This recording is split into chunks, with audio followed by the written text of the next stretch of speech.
दोस्तों, आज़ादी का असली मतलब वही समझ सकता है जिसने कभी गुलामी देखी हो।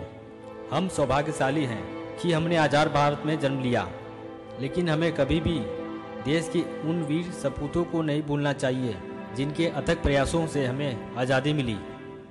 तो आइए आज हम उन महान क्रांतिकारियों और देशभक्त नेताओं के दिए गए नारों को याद करते हुए उन्हें अपनी श्रद्धांजलि अर्पित करते हैं।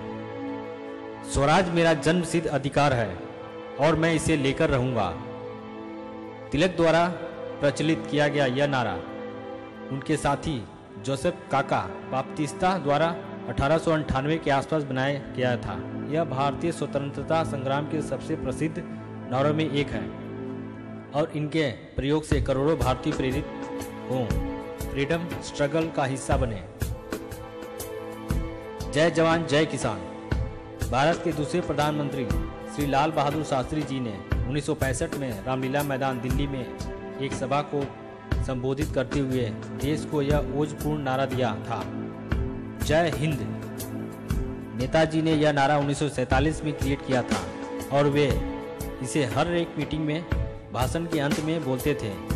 बाद में इस नारे को राष्ट्रीय नारे के रूप में स्वीकार कर लिया गया और आज भी बहुत से लीडर अपने संबोधन के अंत में जय हिंद के साथ करते हैं। करो या मरो, क्विट इंडिया मूवमेंट के दौरान गांधी जी ने 8 अगस्त 1942 को मुंबई में एक सभा में करो या मरो, डू और डाई का नारा दिया था। इसका अर्थ था कि या तो हम भारत को स्वतंत्र करा लेंगे या इस प्रयास में अपनी जान दे दें। अंग्रेजों भारत छोड़ो। द्वितीय विश्व युद्ध में इंग्लैंड को कई मोर्चों पर पराजय का सामना करना पड़ रहा था और जापान मजबूती से आगे बढ़ रहा था।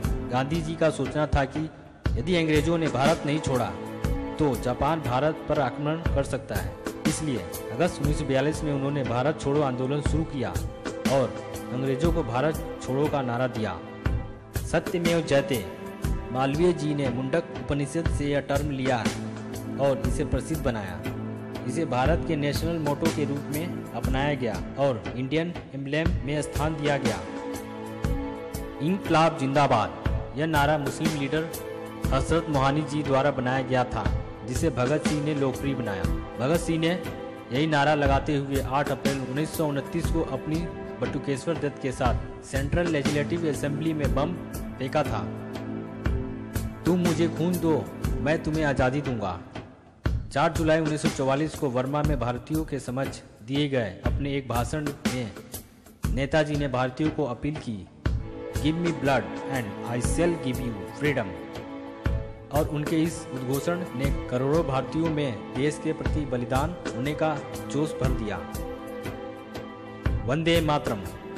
यह नारा देश के क्रांतिकारियों के बीच प्रसिद्ध था। इसे 1882 में श्री बंकिम चंद्र चटर्जी ने अपनी रचना आनंद मठ में प्रयोग किया था। सरफरोशी की तमन्ना अब हमारे दिल में है, देखना है जोर कितना बाजुए कातिल में है। यह कविता सर्वप्रथम उर्दू में बिस्मिल अजीमाबादी ने 1921 में लिखी थी। महान फ्रीडम फाइटर रामप्रसाद बिस्मिल ने इसे स्वतंत्रता संग्राम के नारे के रूप में प्रसिद्ध बनाया। दुश्मनों की गोलियों का हम सामना करेंगे, आज़ाद हैं, आज़ाद ही रहेंगे। शहीद क्रांतिकारी चंद्रशेखर आज़ाद का वास्तविक नाम चंद्रशेखर सीताराम तिवारी था। 25 वर्ष की अल्प आयु में देश के लिए अपना जीवन बलिदान कर देने वाले भारत माँ के इस वीर सपूत का दिया यह नारा आज भी नवयुवकों को ऊर्जा से भर देता है। आराम हराम है। भारत के प्रथम प्रधानमंत्री श्री जवाहरलाल नेहरू ने युवाओं को कर्मठ व परिश्रमी बनाने के उद्देश्य से आराम हराम है का नारा दिया था। अब भी जिसका खून न खौला, खून नहीं वो पानी है, जो न आए देश के काम वो बेकार जवानी है। युवाओं को स्वतंत्रता संग्राम में हिस्सा लेने के लिए आह्वान करता यह नारा भी अमर शहीद चंद्रशेखर आजाद ने दिया था। मैं अपनी झांसी नहीं दूंगी। 1858 में जब सर हग-रोज ने नेतृत्व में ब्रिटिश सेना ने झांसी पर कब्जा करने की कोशिश की, तब महान वीरांगना रानी लक्ष्मीबाई ने हथियार डालने से मना कर दिया। साइमन गोबैक। 1927 में सर जॉन सिमोन की अध्यक्षता में ब्रिटेन से 7 लोगों का एक कमीशन भारत भेजा गया, जिसका नाम इसके अध्यक्ष के नाम पर साइमन कमीशन रखा गया। इसका काम इंडियन कॉन्स्टिट्यूशन का अध्ययन करना और उसमें सुधार लाना था। चूँकि इस कमीशन में एक भी भारतीय नहीं था, इसलिए भारत में इसका विरोध हुआ और इसी दौरान लाला लाजपत राय जी ने साइमन गो बैक का नारा दिया।